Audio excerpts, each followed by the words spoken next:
In this video, I'll be covering question 2, part A from the 2023 AP Calculus AB free response calculator required portion of the exam.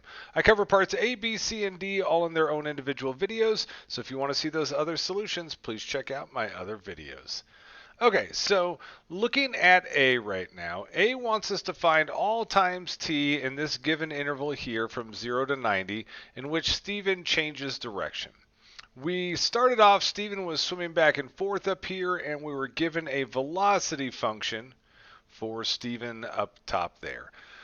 When we think about how this works, what you want to remind yourself of is in physics situations, a positive velocity, you kind of consider that moving forward. A negative velocity tells us that we would be moving backward. And so whenever we get a change happening from positive to negative or negative to positive, that's going to be a change in direction, a positive velocity to a negative velocity or a negative velocity to a positive velocity. And what we'll see is that we need to know where we would equal 0. So where would the velocity equal 0? Because those are the places where you have the potential for change. You're not always guaranteed change. You could have a situation, so if 0 is happening here, we could have a velocity graph that comes through and starts off in the positive and maybe just bounces off of there and continues to go. It's only when we get these moments where it hits 0 and then changes from a positive velocity to a negative or vice versa that we're actually going to get changes in direction. Because at that other position here, he was going, this example, he would be going forward and he would continue to be going forward. And so there was no change in direction. Well, since this is a calculator required section, all we really need to do is find out when those changes of direction happen, and we can use our calculator to do it. So what we would do is on step 1 right now, in y1, we're going to put that velocity equation. So 2.38 e to the negative 0.02 t, and when we pop it into the calculator, you would want to put that in as an x whenever you're graphing, and then times the sine of pi over 56 times x. In y2 here, we're going to put 0 because it's these zeros, right? The places where we could have the change going on. And so what we want to do is see where these two graphs intersect each other. And when we do that, we'll then graph this. And we're going to need to adjust our window, right? Because they only care about when this is happening in this specific window right here. So from 0 to 90, this is your X window. So for our window on our calculator right now, I would want to set my X min to that lower amount of 0, and I'm going to set my X max to the upper amount, which is 90. You know, throughout the entire AP test, the entire AP test is in radian mode when you're graphing, radian mode when you're doing anything. So just set your calculator to radian mode and don't touch it for the rest of the test. Once we've got that, then we want to know when these things are going to intersect. So we'll graph it. And we'll do a second calc, and then we'll choose the number 5 option, which is intersect. And it's only going to be the places where they intersect and switch from one side to the other, from positive to negative or negative to positive, that we'll actually care about. So if we see any of these bounces going on, we don't care about that because there's no change in direction happening at those locations. All right, so let's open up our calculator and get to work here. So open up the calculator, we go to the y equals, we type in our equation, 2.38 e to the negative 0.02x, and then push down to get out of there, sine of pi divided by 56 times x. And then 0 in y2.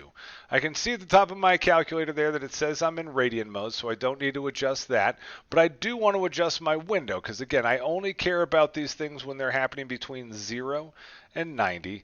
I always adjust the scale. The scale is just where the tick marks are on the graph. I just like my graphs to look nice. That's just kind of who I am, I guess. From there, we'll graph it.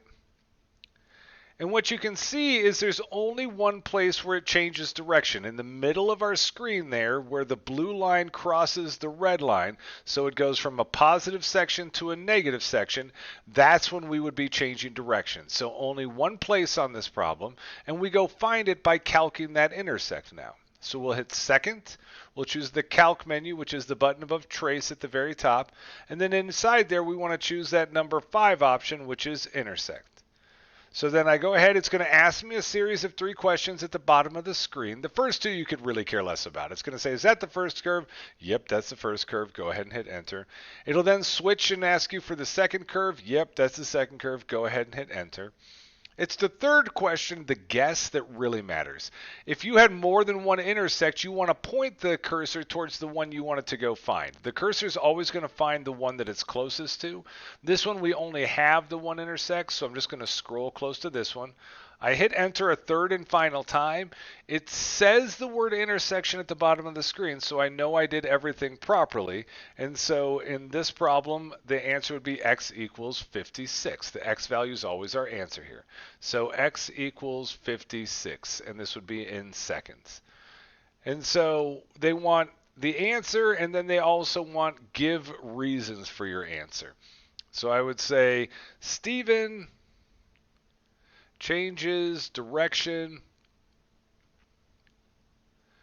at t equals 56 seconds because his velocity, which is what we just graphed, changes, and remember that it started up in the positive area, it was started in the positive, changes from positive to negative at that time.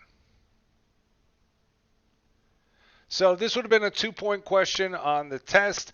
You would have gotten an answer out here for sort of, basically they just kind of wanted this philosophy here. I mean, you'd get the work, but the explanation with that gets you a point, and then talking about changing from positive to negative kind of wraps up the thought process and gets you your second point. Thanks for watching my video. If you liked it, please click that like button and subscribe. And also share it with your friends and anyone else you know who might be crying about an upcoming AP Calc test. You can find more videos from me, more sample AP Calc questions, and my complete AP Calc study guide over at my website, apcalcprep.com. Have a great one.